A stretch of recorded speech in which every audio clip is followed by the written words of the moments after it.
Hello everyone, आकार IAS के YouTube channel पे आप सभी का स्वागत है। तो इस लेक्चर में हम लोग द हिंदू का एडिटोरियल एनालिसिस करेंगे। हम देखेंगे कि जो अलग अलग एग्ज़ाम्स होते हैं जैसे यूपीएससी और आपके स्टेट पब्लिक सर्विस कमीशन के जो एग्ज़ाम्स होते हैं उनके प्रीलिम्स एंड उनके मेंस के पॉइंट ऑफ व्यू से आप एडिटोरियल्स को कैसे पढ़ सकते हैं और क्या रेलेवेंस है आपके एडिटोरियल्स का आपके एग्ज़ाम में। तो मेरा नाम है मृणाल कुमार। आज है 31 जनवरी वेडनेसडे। तो चलिए देखते हैं क्या इंपॉर्टेंट कंटेंट आया है। आज सबसे पहले है a dark message from Delhi to Kangra fort. ये आपका जो मणिपुर कॉन्फ्लिक्ट चल रहा है ये उसके रेफरेंस में आर्टिकल है।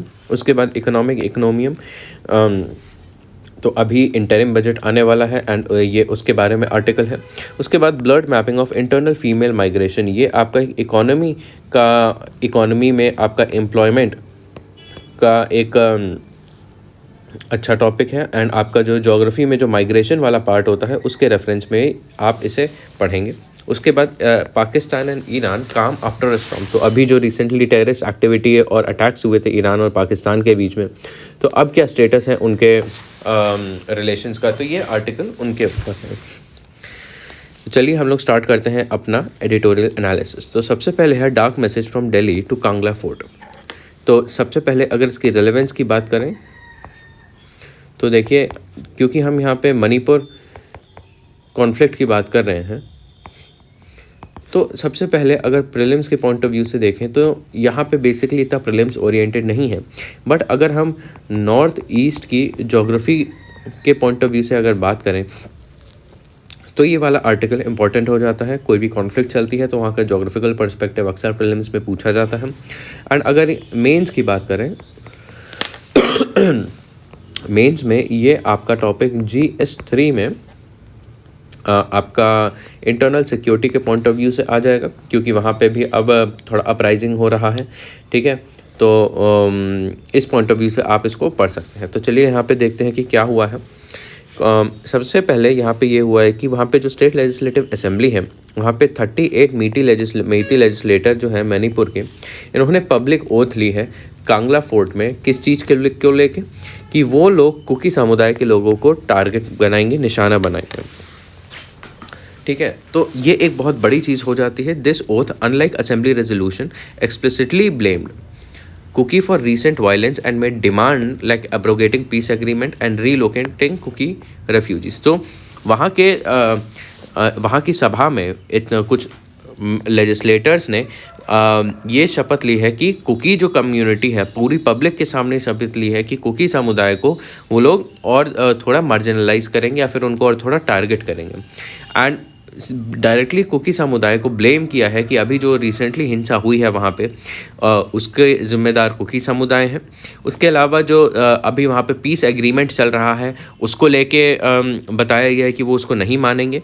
ठीक है, और तीसरी बात ये कहा जा रहा है, उनकी ये मांग है इस ओथ से कि वहाँ से अब कुकी समुदाय को हटाया जाए।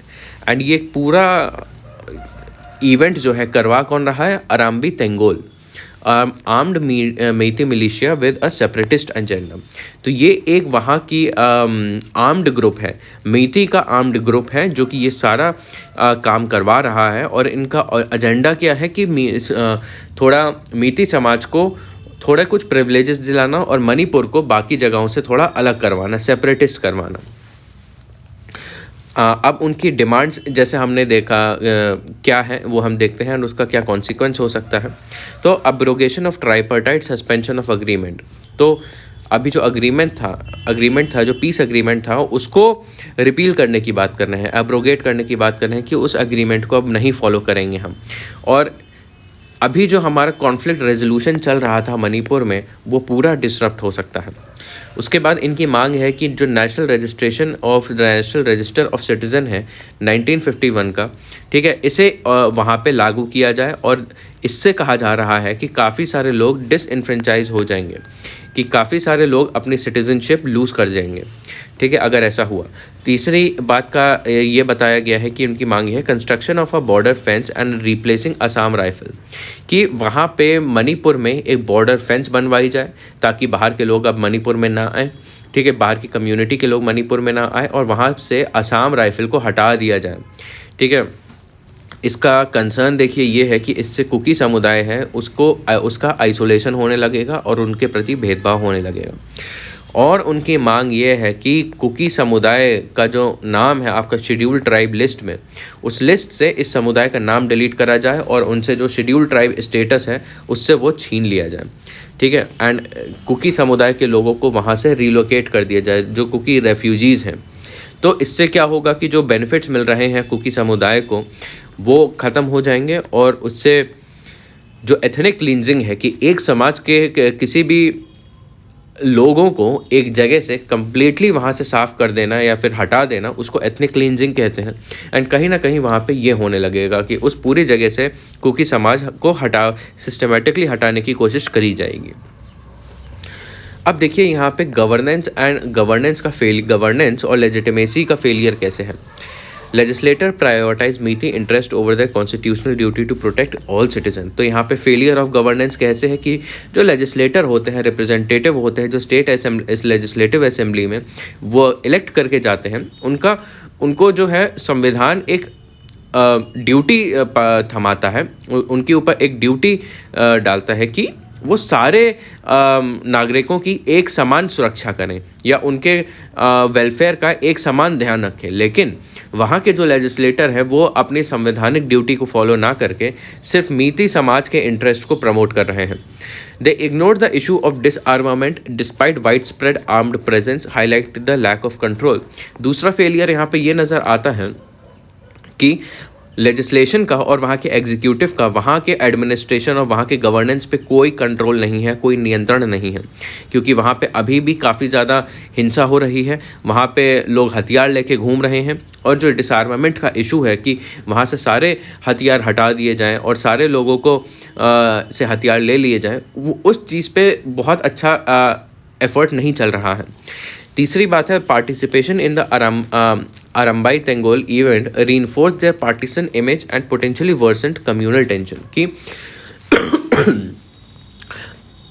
अभी ये जो हुआ है कि पब्लिक ओथ ली है, इससे एक और फेलियर नज़र आता है कि मणिपुर में जो मीती समुदाय है वो बहुत ज़्यादा पार्टीसन होता जा रहा है। एंड इससे डर है कि वहाँ पे और सामुदायिक हिंसा और ज़्यादा हो जाए।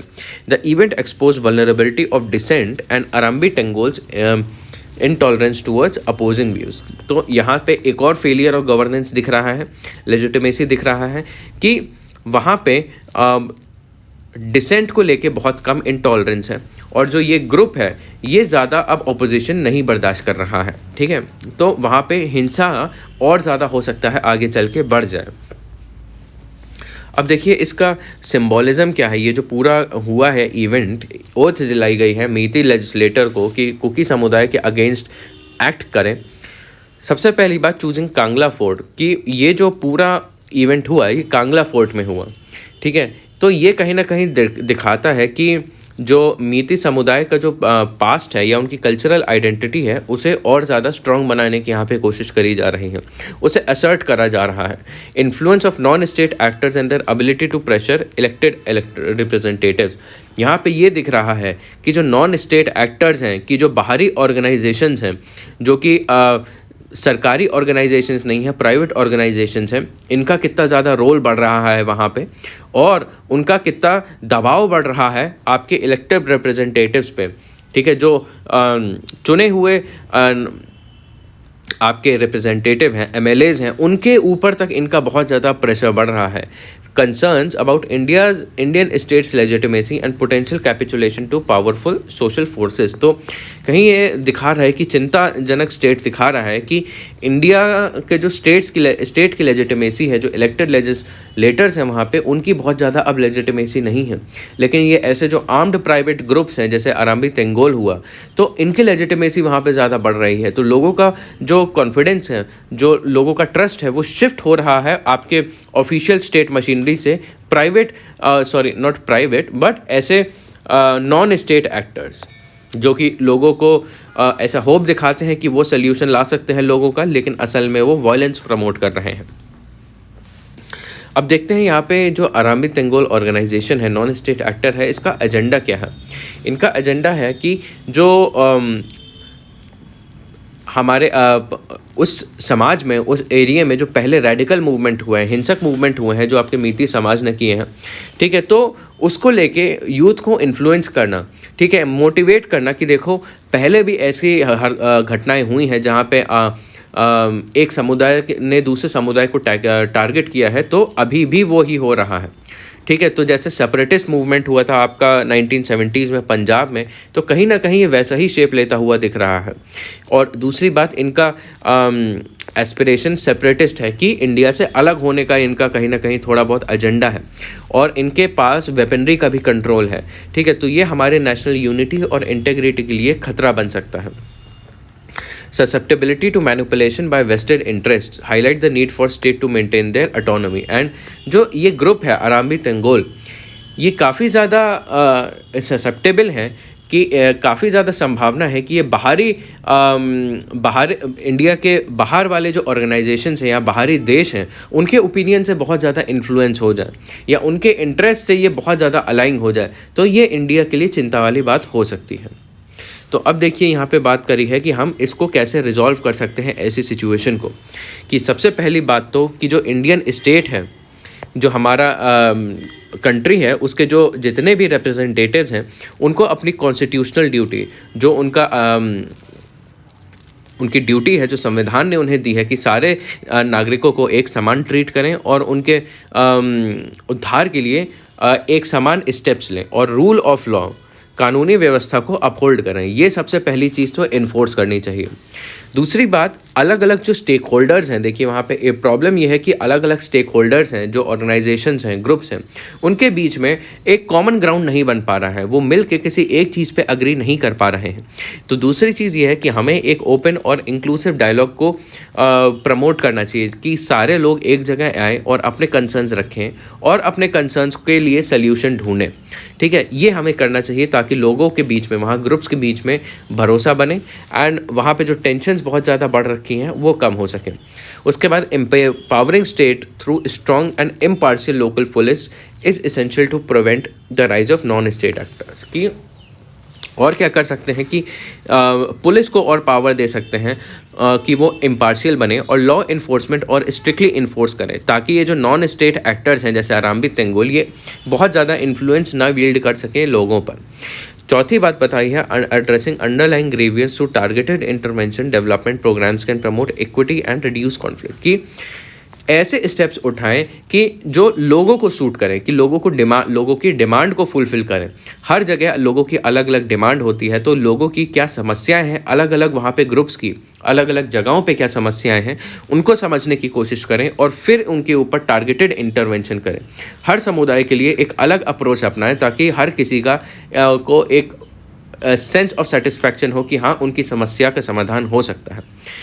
ओवरऑल ये बोला है कि जो अभी कांगला फोर्ट में ये ओथ टेकिंग सेरेमनी हुई है, ये इंडिया के लिए एक वेकअप कॉल होनी चाहिए, ये एक वार्निंग होनी चाहिए और यहाँ पे इंडिया को तुरंत सतर्क होना चाहिए कि यहाँ पे अब सामुदायिक दिक्कतें बढ़ती जा रही हैं और यहाँ पे जो हिंसक ग्रुप्स होते हैं उनका राइज होने लगा है धीरे धीरे, और अब समय आ गया है कि लोगों की जो ग्रीवियंस है उसे पर्टिकुलरली एड्रेस किया जाए। तो ये है पूरा आपका भी इंसिडेंट जो मणिपुर में हुआ है। उसके बाद है इकोनॉमियम, ठीक है। तो यहाँ पे देखिए ये आपका थोड़ा मेंस ओरिएंटेड आर्टिकल ज़्यादा है। आपका GS3 में आपको जो इकोनॉमी है उसके पॉइंट ऑफ व्यू से आपको पढ़ना है कि क्या हमारे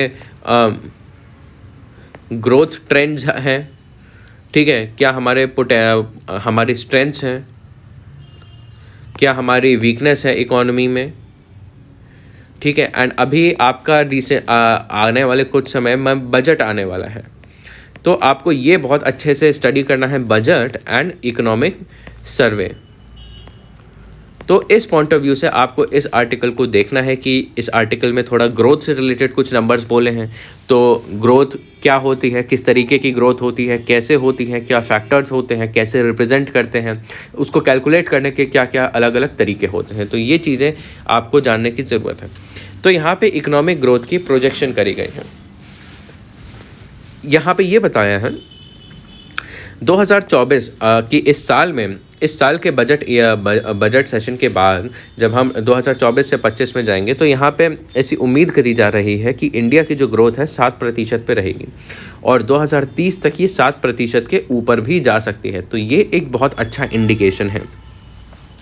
economy to expand from 3.7 trillion currently to 5 trillion in 3 years, तो and reach 7 trillion by 2030 becoming the world's third largest. तो यहाँ पे ये बोला है कि अभी हमारी इकोनॉमी का साइज़ 3.7 ट्रिलियन है और ऐसा बताया जा रहा है कि अगले 3 साल में हमारी इकोनॉमी 3 ट्रिलियन की 3 साल में 5 ट्रिलियन की हो जाएगी और 2030 तक अगले 3-4 साल में हमारी इकोनॉमी जो है वो 7 ट्रिलियन तक पहुंच सकती है। और अगर जब हमारी इकोनॉमी 7 ट्रिलियन हो जाएगी तब हम दुनिया की थर्ड लार्जेस्ट इकोनॉमी बन सकते हैं। अब बताया है कि यहाँ पे comparison of growth phases. Review divides India's growth story into 2 phases: pre-2014 its structural constraints and post-2014 transformative growth. तो जो ग्रोथ हुई है अभी एक रिसेंटली रिपोर्ट आई है उसके ऊपर ये सारा आर्टिकल है। तो इंडिया का जो ग्रोथ है अब 2000 के बाद से उसको 2 हिस्सों में बांटा गया है। 2014 से पहले जो ग्रोथ हुई है जहाँ पे आपके काफ़ी सारे स्ट्रक्चरल कंस्ट्रेंट्स थे, काफ़ी सारे नए इकोनॉमिक रिफॉर्म से पहले वाली जो ग्रोथ है, और 2014 के बाद की जो ग्रोथ है जिसे ट्रांसफॉर्मेटिव ग्रोथ कहा है, जिसके बाद काफ़ी सारे नए इनिशिएटिव आए और हमारी ग्रोथ काफ़ी तेज़ हुई। और यहाँ पे फिर चैलेंजेस भी कुछ बताए जा रहे हैं कि इस बीच हमारे क्या क्या चैलेंजेस रहे हैं, जैसे स्लो डिसीजन मेकिंग रहा है, इनइफेक्टिव सब्सिडीज़ रही है, लार्ज इनफॉर्मल सेक्टर बिफोर 2014। तो जो स्ट्रक्चरल कंस्ट्रेंट्स रहे हैं हमारे वो इस तरीके के रहे हैं कि जो हमारा डिसीजन मेकिंग है, जो हमने निर्णय किए हैं इकोनॉमिक पॉलिसीज़ को लेके वो बहुत धीमे किए हैं, तो इसलिए हम अडेप्ट नहीं कर पाए अच्छे से। उसके बाद सब्सिडीज़ जो हम 2014 से पहले देते थे, अलग अलग तरीके की सब्सिडीज़, वो बहुत इनइफेक्टिव सब्सिडीज़ थी जिनका बहुत अच्छा इकोनॉमिक आउटकम हमें नहीं मिला है। उसके बाद हमारे कंट्री में 2014 से पहले तक अभी भी है, बट 2014 से पहले इनफॉर्मलाइजेशन ऑफ इकोनॉमी बहुत भारी मात्रा में था। लेकिन अगर 2014 के बाद की बात करें, काफ़ी सारे रिफॉर्म्स किए गए हैं और उसका काफ़ी अच्छा इम्पैक्ट पड़ा है। जैसे हमारी इकोनॉमिक हेल्थ इंप्रूव हुई है, ग्रोथ साइकिल हमारी फाइनली लॉन्ग टर्म को लेके अच्छी हुई है, और हमारी कंट्री अभी दुनिया में अगर G20 वाले नेशंस में देखें तो हमारी कंट्री अभी फास्टेस्ट ग्रोइंग कंट्री है। तो अब यहाँ पे क्वालिटी ऑफ ग्रोथ की बात करी है। यहाँ पे ये बताया गया है, argues 7% growth with a weak global economy superior to 8 to 9% during period of stronger global growth. तो देखिए यहाँ पे ये बताया है कि हमारा कंट्री जो है आज के समय में जो 7% ग्रो कर रहा है वो इतना अच्छा इसलिए है क्योंकि जहाँ पूरी ग्लोबल इकोनॉमी बहुत स्लोली ग्रोथ कर रही है, वहाँ हमारी कंट्री 7% पे ग्रोथ कर रही है। तो अगर इसको हम कंपेयर करें, अगर पूरी वर्ल्ड इकोनॉमी बहुत अच्छे तरीके से ग्रो कर रही होती और हम अगर उस समय पे 8 to 9% ग्रोथ कर रहे होते, उसके मुकाबले अभी का सिनेरियो जो है वो ज़्यादा अच्छा है, क्योंकि हम बाकी देशों से जो धीमे चल रहे हैं उनसे अभी काफ़ी तेज़ी गति पे हम आगे बढ़ रहे हैं। Raises debates about India's economic independence from global trends. ठीक है, तो उसके बाद बात होती है क्वालिटी ऑफ ग्रोथ की एंड कंपैरिजंस की। ठीक है, तो ये वाला पॉइंट हम अभी डिस्कस कर ही चुके हैं। तो अब यहाँ पे बात करी है चैलेंजेस और अपॉर्चुनिटीज़ क्या हैं आज के समय में हमारे लिए।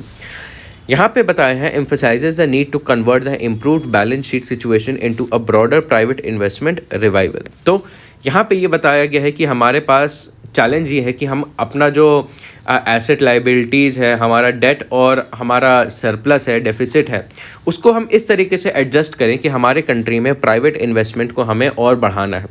जो हमारे बैलेंस शीट है, हमें डेफिसिट्स और कम करने हैं, डेट्स और कम करने हैं, और हमें अपना इकोनॉमिक सिचुएशन को और प्रॉफिटेबल बनाना है।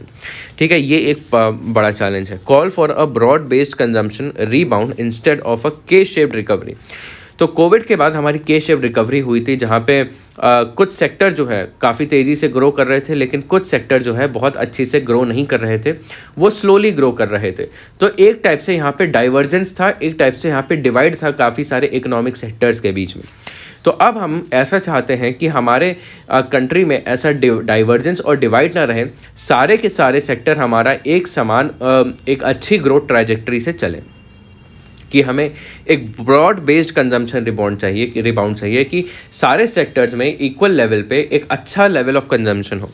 तीसरी बात ये बताई है कि recognizes the importance of faster growth to address job creation and ensure equitable distribution of benefit. तो हमारा तीसरा चैलेंज एंड अपॉर्चुनिटी ये है कि हम फास्टर ग्रोथ तो कर रहे हैं, लेकिन साथ ही साथ हमें और जॉब्स भी क्रिएट करनी पड़ेगी एंड कोशिश करना पड़ेगा कि जो हमारे इनइक्वालिटी है, जो हमारा डिस्ट्रीब्यूशन ऑफ रिसोर्सेज में असमानताएं हैं, उसको हम और इक्वलाइज कर पाएँ, उसको हम और इम्प्रूव कर पाएँ, ताकि लोगों की जो समस्याएं हैं जैसे पॉवर्टी हो गया, ठीक है, और आपका इनइक्वालिटी हो गया, और भी इस तरीके के हंगर मेल न्यूट्रिशन वाले जो अब इश्यूज़ होते हैं, आपके हेल्थ हो गया, एजुकेशन हो गया, ह्यूमन रिसोर्स में, स्किल डेवलपमेंट में जो डिवाइड्स हैं, हम उनको ब्रिज कर पाएँ। तो ये हमारे पास अब आने वाले समय में ब्रॉड चैलेंजेस होंगे। तो अब बात करिए कि यहाँ पे इंक्लूसिव ग्रोथ के लिए क्या स्ट्रैटेजी हो सकती है। तो सबसे पहली बात तो यहाँ पे ये प्रपोज किया गया है कि हमें एक ऑल इंक्लूसिव वेलफेयर अप्रोच चाहिए अपनी कंट्री के लिए, जहाँ पे एक समावेशी विकास हो और जहाँ पे हम सबके हित के लिए एक अप्रोच कर पाएँ, जहाँ पे सारे ही सेक्शन इंक्लूड हो। रिच को तो बेनिफिट मिल ही रहा है, लेकिन जो बॉटम ऑफ द पिरामिड में जो पुअर कैटेगरी है लोगों की, उनके लिए हम और ज़्यादा बेनिफिट ला पाएँ, ताकि वो उनका स्टैंडर्ड ऑफ लिविंग और ज़्यादा बढ़ पाए। एंड हमें मिडिल क्लास को एक्सपैंड करना पड़ेगा एंड कंजम्पशन बेस भी एक्सपैंड करना पड़ेगा by more formalization of the work force. उसके बाद बात करिए कि highlight the need to reduce dependence on handouts while prioritizing investment like education, health, business compliance. की आगे आने वाले समय में इंक्लूसिव ग्रोथ बनाने के लिए हमें देखिए लोगों को डायरेक्टली पैसा ना देके उनके लिए ऐसी अपॉर्चुनिटीज़ हमें क्रिएट करनी पड़ेंगी।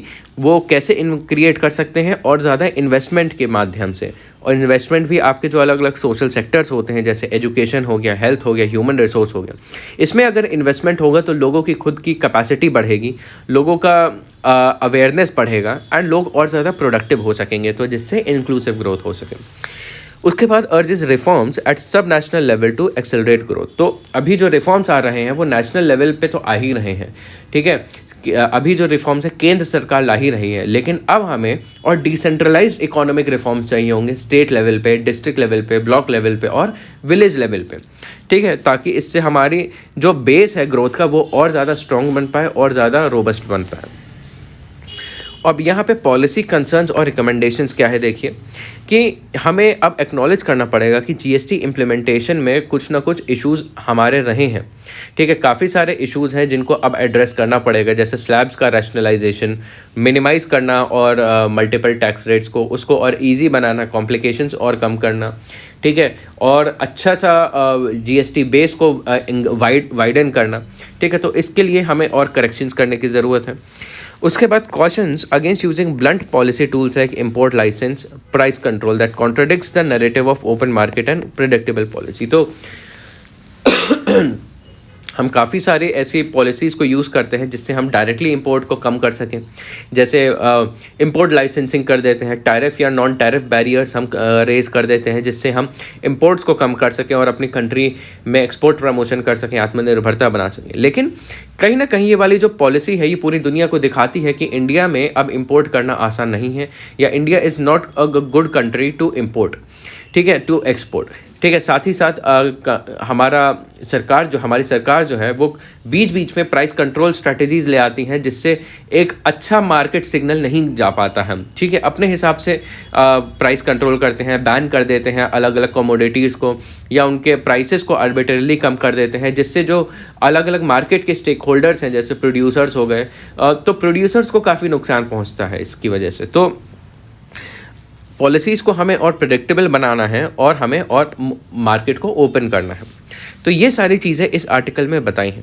आखिरी में the review paints a positive pictures of India's economic prospects but emphasizes the need for further reforms and inclusive growth strategies to achieve sustainable and equitable development. की जो ओवरऑल आर्टिकल कहना चाह रहा है कि हमारा कंट्री एक पॉजिटिव डायरेक्शन में जा रहा है, पॉजिटिव चेंजेस आ रहे हैं हमारी कंट्री में, लेकिन आगे के समय के लिए हमें और भी बदलाव की ज़रूरत है और समावेशी विकास की हमें ज़रूरत है, जिसके लिए हमें और नए टाइप के सल्यूशंस चाहिए होंगे ताकि एक सस्टेनेबल और इक्विटेबल डेवलपमेंट हमारी कंट्री में हो सके। तो ये सारे चीज़ें इस आर्टिकल में बताई गई हैं। एक ओवरऑल इकोनॉमिक आउटलुक इसमें दिया गया है और एक ओवरऑल इकोनॉमिक सजेशंस यहाँ पे दिए गए हैं। उसके बाद बढ़ते हैं हम लोग दूसरे आर्टिकल के ऊपर, अ blood mapping of internal female migration. तो देखिए इसकी रेलेवेंस हमारे लिए काफ़ी ज़्यादा है। सबसे पहले प्रीलिम्स की अगर बात करें तो यहाँ पे देखिए 2 टॉपिक्स की बात हो रही है, ठीक है। लेबर फोर्स की बात हो रही है एंड यहाँ पे फीमेल माइग्रेशन की बात हो रही है। तो इससे रिलेटेड आपके जो स्टैटिक पोर्शन है वो आपको अच्छे से आना चाहिए कि यहाँ पे लेबर फोर्स की बात कर रहे हैं तो ये आपके एम्प्लॉयमेंट के अंदर में आ जाता है।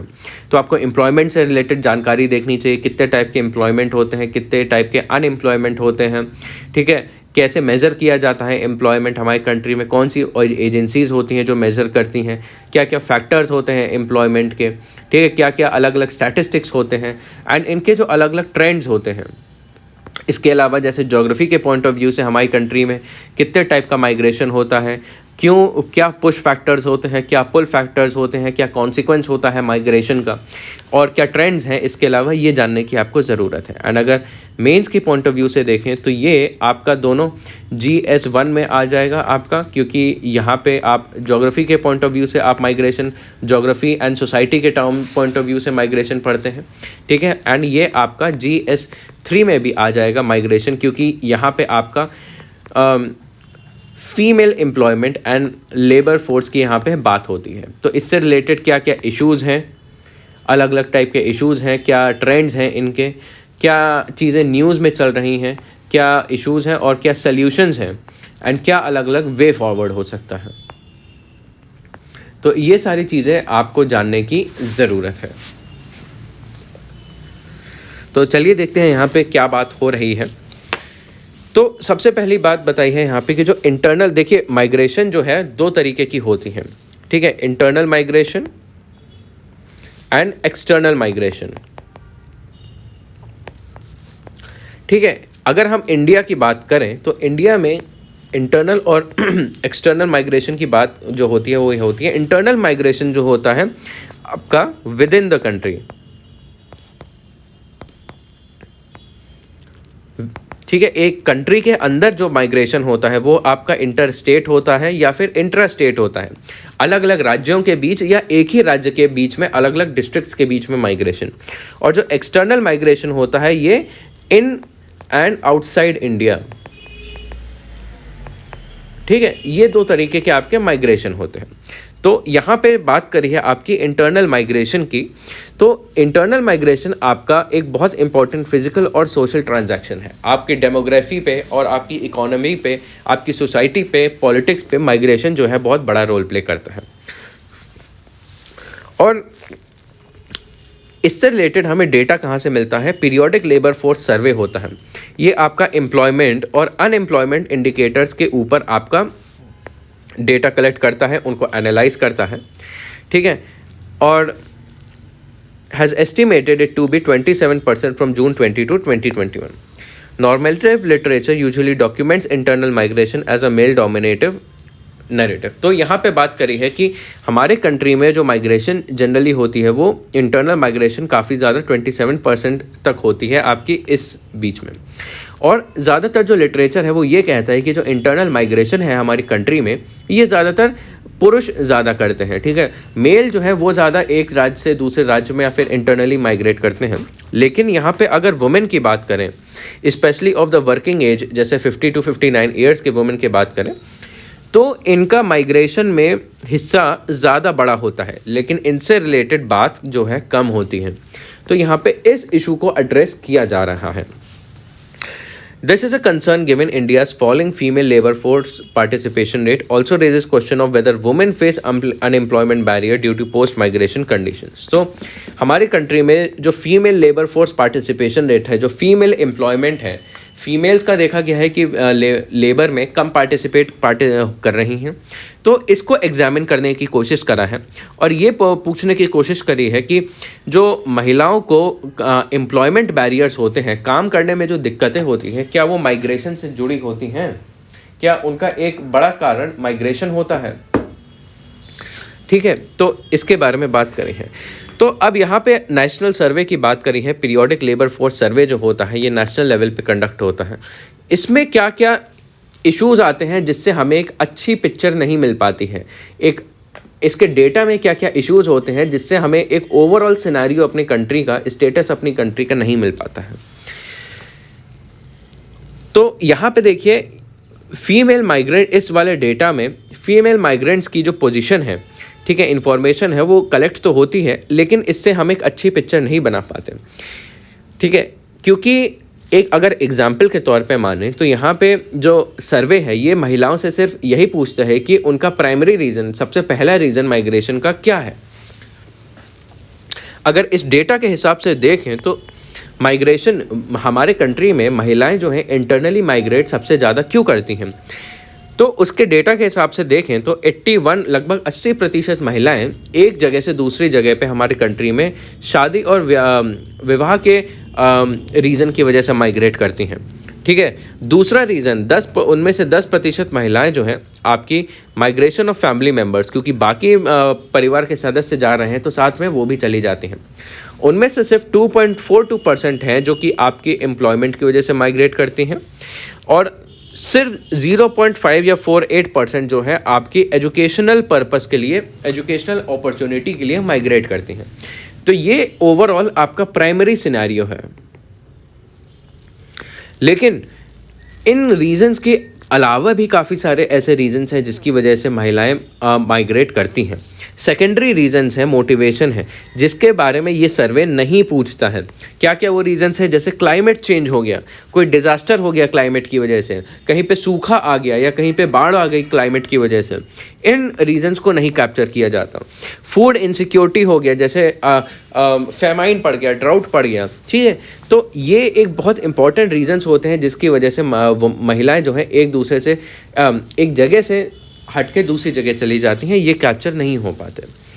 इसी तरह देखिए यहाँ पे इनएक्यूरेट पिक्चर दूसरे रीजंस की वजह से होती हैं कि जैसे according to PLFS approximately 3/4 of migrant women are unemployed, approximately 14% of migrant women are in self wage employed and approximately 12% in casual labours. तो अगर माइग्रेंट वुमेन के डेटा की बात करें तो ये सिनेरियो होता है कि लगभग 3/4 जो है, ठीक है, 3/4 लगभग 75% महिलाएं जो माइग्रेशन करती हैं वो अनएम्प्लॉयड हैं। ठीक है, उनमें से सिर्फ 14% जो है वो सेल्फ एम्प्लॉयड हैं और 12% जो है वो कैजुअल लेबर में। The round of data collection was during Covid which might explain low numbers but does not adequately underscore the problem of under reporting of employment status. तो ये जो डेटा है आपका कोविड टाइम्स में collect किया गया है। देखिए कोविड टाइम्स में वैसे भी आपके माइग्रेशन के इश्यूज़ काफ़ी ज़्यादा पीक पे थे, तो उस टाइम के डेटा को हम नॉर्मल टाइम के डेटा से नॉर्मल टाइम के पॉलिसी मेकिंग के लिए यूज़ कर रहे हैं, तो ये एक आपकी इनकन्सिस्टेंसी हो सकती है। एंड उस टाइम पे ज़रूरी नहीं है कि एक ओवरऑल नॉर्मल पिक्चर पेंट हुई हो। Evidence suggests that it is not uncommon for migrant women to engage in casual employment, indicating underestimation of low number of migrant women in various sector, ठीक है, categorized as casual। तो क्योंकि काफ़ी सारे women जो है कैजुअल एम्प्लॉयमेंट में employed हैं एंड इसमें ये देखिए एक मोनेटाइज्ड इकोनॉमी नहीं होती है, ये फॉर्मल एम्प्लॉयमेंट कई बार कैजुअल एम्प्लॉयमेंट नहीं होता है जिसका हमें एक एक्यूरेट डेटा मिल पाए। तो इसकी वजह से जब हम पाते हैं कि बहुत सारी वुमेन जो है अलग अलग तरीके के कैजुअल एम्प्लॉयमेंट में हैं, तब हमें उनका एक सही डेटा नहीं मिल पाता। Second, definitional issues and women's own belief also lead to underreporting of employment of migrant. According to definition of employment used by National Survey, only those with some form of verbal or written contract with their employer are considered to be part of labor force. Consequently, women are largely classified as unemployed. तो हमारे data की दूसरी deficiency ये है कि हमारा data दिखाता है कि मोस्टली माइग्रेंट वुमेन जो है अनएम्प्लॉयड हैं। हमारा डेटा जो है एम्प्लॉयमेंट की डेफिनेशन को ही बहुत ज़्यादा स्ट्रिक्ट बनाए हैं। हमारा जो डेटा है वो ये कहता है कोई भी महिला तभी एम्प्लॉय होगी अगर वो किसी फॉर्मल कॉन्ट्रैक्चुअल एम्प्लॉयमेंट में काम कर रही होगी, लेकिन ज़्यादातर कैजुअल एम्प्लॉयमेंट में काम करती हैं, तो उनका हमें नहीं पता चल पाता है कितनी महिलाएं एक्चुअल में इकोनॉमिक कंट्रीब्यूशन कर रही हैं। However this is often overlooked that women choose form of employment that allow them to handle their domestic duties while contributing to household production और finances। तो जब हम डेटा कलेक्ट करते हैं इकोनॉमिक डेटा, तब ये फैक्टर अक्सर हम लोग मिस कर देते हैं कि वुमेन अक्सर कैजुअल एम्प्लॉयमेंट में तो होती हैं, लेकिन क्यों होती हैं? क्योंकि वो ऐसा काम चूज़ करती हैं जिससे वो अपने डोमेस्टिक ऑब्लिगेशंस भी फुलफिल कर सकें और साथ ही साथ अपना हाउस होल्ड फाइनेंसिस को भी देख सकें। Thus, working as an unpaid family worker in household enterprise or being self-employed is common amongst them, but they may view this as an extension of their domestic commitment instead of form of employment, which leads them to misrepresenting of the employment status। तो यहाँ पे problem ये है कि कई बार यहाँ पे ऐसा इशू भी आता है कि महिलाओं को खुद नहीं पता कि वो जो काम कर रही हैं वो एक्चुअल में एक इकोनॉमिक कंट्रीब्यूशन वाला काम है, कि वो एक एम्प्लॉयमेंट है। कई बार महिलाओं को लगता है कि वो जो कैजुअल लेबर में एम्प्लॉय हो रही हैं, जिसमें फैमिली लेबर एम्प्लॉयड होता है, वो उनकी एक फैमिलियल रिस्पॉन्सिबिलिटी है, ना कि एक प्रॉपर एम्प्लॉयमेंट है। इसलिए जब उनसे पूछा जाता है कि वो क्या काम कर रही हैं, तो हमें उनसे एक अच्छा रिस्पॉन्स नहीं मिल पाता, एक्यूरेट रिस्पॉन्स नहीं मिल पाता। तो यहाँ पे एक इशू आता है lack of awareness about economic opportunities का, कि वो अपना ही इकोनॉमिक एक्टिविटी नहीं पहचान पाते। उसके बाद बात करी है ह्यूमन एंड सोशल कैपिटल के बारे में। Notwithstanding these arguments, if need indeed entry to formal labour force is challenging, one important factor restricting their entry could be need for more human and social capital. तो एक important reason है कि हमारे country में women जो है, migrant women employed नहीं हैं, और स्पेशली फॉर्मल एम्प्लॉयमेंट में नहीं है, क्योंकि हमारे कंट्री में वुमेन को लेके ह्यूमन एंड सोशल कैपिटल नहीं है। अच्छा खासा एक सोशल नेटवर्क नहीं है, ठीक है, उनके पास स्किल्स नहीं है, इंफॉर्मेशन नहीं है। PLFS के डेटा के हिसाब से देखें, 85% of women have less than 10 years of education, ठीक है। 85% महिलाएं जो हैं उनके पास 10 साल से भी कम की शिक्षा है, which can create problems. There is no significant difference in educational levels of migrant and non migrant women are proportionally less employed than the non migrant women. तो यहाँ पे एक डिफरेंस दिखता है। Coupled with lack of social network, especially after they migrate, these factors can hinder their employment chances। तो ये reasons बताए हैं कि एक तो लैक ऑफ स्किल्स होता है, लैक ऑफ एजुकेशन होता है, और जब वो एक जगह से दूसरी जगह पे माइग्रेट करके जाते हैं तो एक नई जगह होती है, उनके पास कोई सोशल नेटवर्क नहीं होता है जिससे वो किसी नई जगह पे जाके एक पर्पसफुल एम्प्लॉयमेंट गेन कर सकें। तो इसलिए भी जो माइग्रेंट और नॉन माइग्रेंट वुमेन होते हैं वो अनएम्प्लॉयड होते हैं। Such barriers might also explain dismal recovery of women's labor force activity after pandemic. Study by Yale University on this issue observed that after COVID-19 induced lockdown, 55% of women never returned to their place of employment, and those did so earned only 56% of their pre-pandemic income। तो हमें यहाँ पे एक pandemic का भी बहुत भारी impact लगता है कि यहाँ पे ऐसा पाया गया है कि 55% जो महिलाएं हैं पैंडमिक के बाद जब वो वापस अपने घर चली गई माइग्रेशन के बाद, तो 55% महिलाएं वापस नहीं आई, और जो 45% महिलाएं वापस आई भी तो वो बहुत कम तनख्वाह में काम उन्हें करना पड़ रहा था। Regardless of sparse number of migrant women formally counted in labor force, female migration for labor increased by 101% between 2001 and 11. They remain largely invisible, insignificant, facing significant hurdle and marginalization। तो क्योंकि हमारे पास इतना डेटा में issues हैं, data में डिस्क्रिपेंसीज़ हैं, तो हमारे कंट्री में एक्चुअल में बहुत भारी मात्रा में फ़ीमेल माइग्रेशन होता है उनके ऊपर, लेकिन हमारे पास इंफॉर्मेशन नहीं है। तो इसकी वजह से उन्हें महिलाओं को काफ़ी ज़्यादा समस्याएं फेस करनी पड़ती हैं, एंड उनकी समस्याएं जनरली लोगों को नहीं दिखती हैं क्योंकि उनके बारे में कोई बात नहीं करता है। This results in unaddressed struggles and lack of targeted policies. और इसकी वजह से क्या होता है कि जो स्ट्रगल होता है महिलाओं का, जो इश्यूज़ फेस करने पड़ते हैं, उनका कोई भी सल्यूशन नहीं निकल पाता है, वो उनको अकेले ही फेस करने पड़ते हैं, और कहीं ना कहीं पॉलिसीज़ इस फैक्टर को, इस बहुत बड़े इशू को नहीं देख पाती हैं। और अगर पॉलिटिकल स्टैंड पॉइंट से देखें, जो वुमेन माइग्रेंट वर्कर्स होते हैं उनको एक वोट बैंक की तरह नहीं माना जाता है, उनको एक इस तरीके से नहीं देखा जाता है कि अगर उनके लिए कुछ फ़ायदा किया जाए, कुछ इनिशिएटिव लिए जाएँ तो वो किसी को वोट देंगी, ऐसा नहीं है। तो इसलिए उनके लिए कोई कदम भी नहीं उठाते हैं political stake holders. This has several detrimental outcomes such as lack of good data on female migrants, treating migrant men and women as the same. This engenders policy making which is poorly informed about the needs. तो यहाँ पे एक बहुत important need होती है कि यहाँ पे हम इस डिस्क्रिमिनेशन को कम करें और पॉलिसी को और होलिस्टिक बनाएं. Policies such as One Nation, One Ration card, e-Shram, affordable rental housing are complex examples of this as they are mainly targeted towards the male migrants. तो हमारी सरकार जो है माइग्रेंट लेबर के लिए काफ़ी ज़्यादा पॉलिसी चलाती हैं, लेकिन हमारे पास माइग्रेंट लेबर की ही बहुत ज़्यादा अच्छा और एक्यूरेट डेटा नहीं है.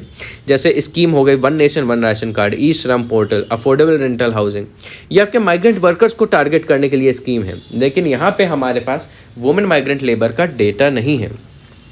तो यहाँ पे हमें काफ़ी सारी दिक्कत हो सकती है जिसके लिए हमें नए डेटा की ज़रूरत है. तो ये सारा इशू है आपका इस वाले आर्टिकल में, जो कि आपको female labour force participation and employment and migration, इन सारी चीज़ों के बारे में बात करता है, एक अच्छा एनालिसिस देता है. अब आखिर बाद में आते हैं कि क्या हम कर सकते हैं इसके सल्यूशन के लिए. To remedy this several steps should be taken, कि जैसे नेशनल सर्वे जो होता है PLFS, इसको और इन्फॉर्मेशन गैदर करनी चाहिए.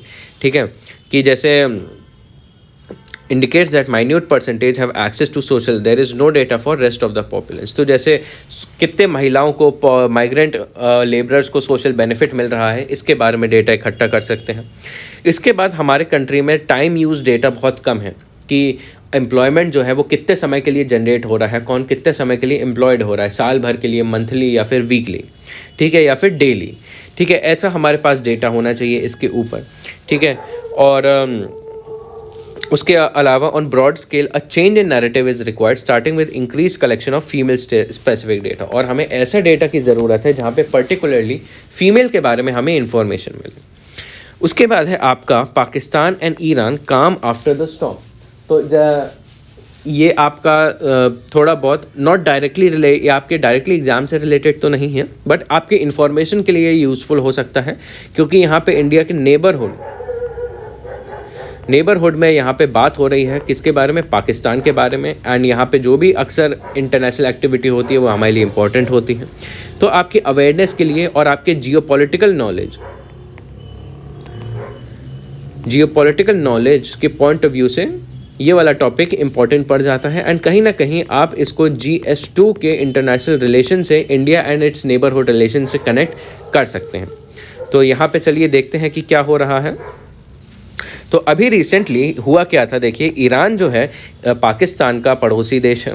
यहाँ पे ईरान ने पाकिस्तान के बलूचिस्तान एरिया में यहाँ पे मिसाइल फायर करी थी, ताकि यहाँ पे जो जैश अल अदल मिलिटेंट्स हैं, एक टेररिस्ट ऑर्गेनाइजेशन है, उसको मार गिराएं. और ईरान ने बोला था कि ये जो ऑर्गेनाइजेशन है इसने कुछ समय पहले ईरान में टेररिस्ट अटैक किया था. और इसी को क्रिटिसाइज़ करते हुए पाकिस्तान ने कंडेम किया अटैक को, एंड ईरान से अपना एम्बेसडर वापस बुला दिया. और पाकिस्तान ने भी ईरान के जो सिस्तान बलूचिस्तान वाला जो एरिया है वहाँ पे भी अटैक्स किए. ठीक है, रिटेलिएट कर. तो इन दोनों के बीच कुछ एक्सचेंज हुआ, फायरिंग का, अटैक्स का, मिलिटेंट एक्टिविटी का. ठीक है, लेकिन अब जो है मामला थोड़ा शांत पड़ रहा है. ठीक है, तो यहाँ पे बात करी है कि बलूचिस्तान डिस्ट्रिक्ट की प्रोविंस की खासियत क्या है. तो share demographics and geography.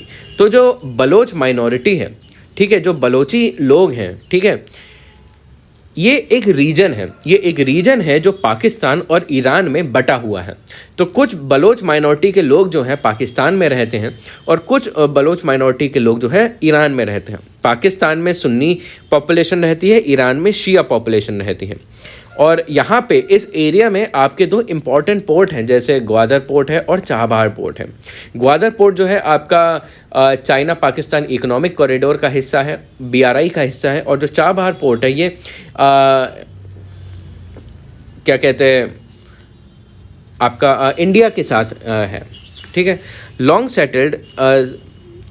Settled border but ineffective control controlling illegal crossing and smuggling. तो यहाँ पे इलीगल क्रॉसिंग होती है, स्मगलिंग भी होती है इनके बॉर्डर पे। Both provinces marginalised from national Capitals despite strategic importance. तो दोनों ही टेरिटरीज दोनों के लिए इंपॉर्टेंट है, लेकिन वो काफ़ी नेशनल कैपिटल से थोड़ा डिस्टेंस्ड है। उसके बाद है टारगेटेड मिलिशियाज के बारे में। ये पाकिस्तान ने किसको टारगेट किया? पाकिस्तान में ईरान ने किसको टारगेट किया? जैश अल अदल।